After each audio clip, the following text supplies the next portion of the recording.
The most famous plot hole in all of Jurassic Park is when the T-Rex breaks through the main fence. She goes from standing on level ground to the main road, yet only a few moments later pushes the Explorer off over a 50-foot embankment. I've never really gotten hung up over continuity errors like this, but this scene causes heartburn for a lot of people. Even Spielberg admits that this scene could be shot a lot more logically, but at the expense of entertainment and increased production costs. From an earlier conversation, we know that Jurassic Park employs many physical security features.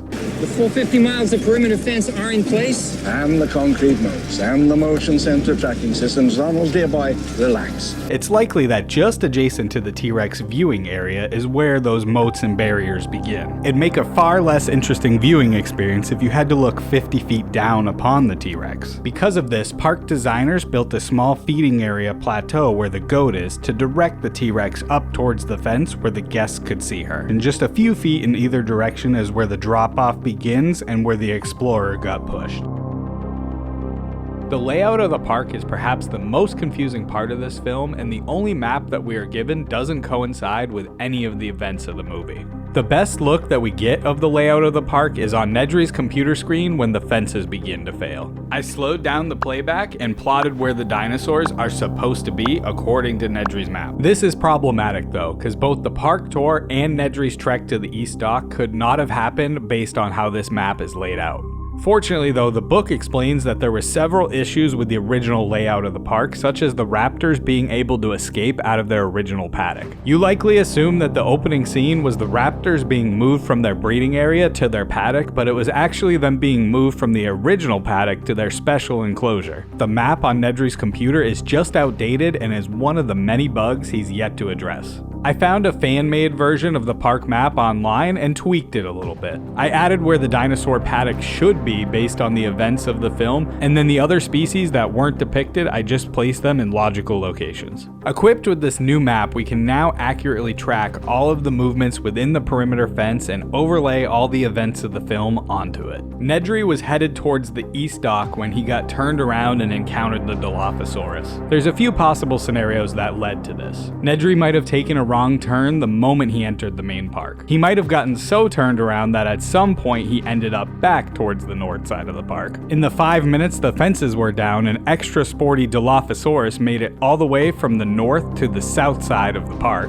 Or the Dilophosaurus paddock was just to the south of the park and not to the north as depicted on his computer. Gotcha, bitch! That seems the most logical to me and lines up with our other map. Outside of the perimeter fence is the Safari Lodge, the Visitor Center, the Maintenance Shed, and the Emergency Bunker. These are all within relative walking distance of each other because Arnold mentioned that just on the other side of the compound, and he felt comfortable making the trek without a Jeep. The Safari Lodge wasn't included in the film, which is too bad because a lot of cool scenes took place there, but it's obviously implied that the guests stayed somewhere for the weekend. One final detail I added was the presence of the main dock to the north side of the island. Nedry traveled to the East Dock to meet his biosyn contact, and in the book it describes this isn't the main dock, and they specifically chose this location to try to be more discreet. Nowhere is the location of the main dock described, so I chose the north side of the island as it's closest to the mainland, and that made the most sense to me. I always thought that Tim shouldn't have gotten shocked here as he wasn't in contact with the ground. This is how birds can sit on electrical wires, but if a squirrel climbs from a pole to a wire, it gets electrocuted. Perhaps those vertical wires aren't support wires but are grounding wires installed to deter a dinosaur from jumping onto and climbing over the fence. This is ineffective CPR, but Tim didn't need CPR. Grant's a PhD, not an MD, so due to the stress of the situation, he didn't realize Tim was still breathing with a pulse. There were never just 3 raptors, but an unknown amount of adult raptors running around the island, and only 3 that the park staff were ever aware of. Muldoon describes that they bred 8 originally, but a big one came in and killed all but 2 of the others. That would leave us with 3 raptors. During the opening scene with the attack on the worker, they fire multiple shots into the raptor, clearly killing it, so we should only have 2 left.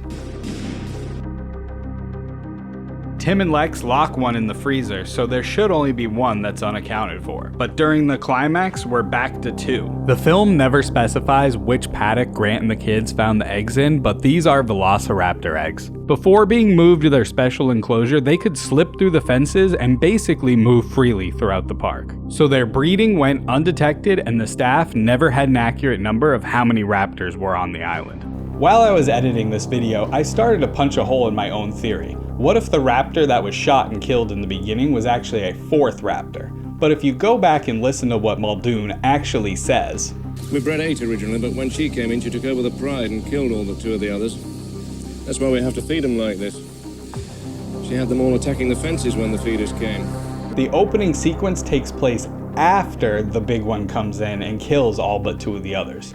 3 raptors. You could make the argument that they just bred more raptors, but the whole reason the experts were brought to the island was in response to the initial attack, so logically it's only a few days or weeks later. So the movie unintentionally gets it correct that at least one of the wild raptors joins the other 2 during the finale. The T-Rex save in the end is super corny, and everyone should have been able to hear and feel her coming, but I can at least explain how she got into the building. Several shots throughout the movie show that the western wall of the visitor center isn't enclosed and is just covered by plastic sheeting. It's likely that this is so contractors can move lifts and other heavy equipment in and out of the building easier, but it is silly that they're doing finish work while the exterior wall is still open.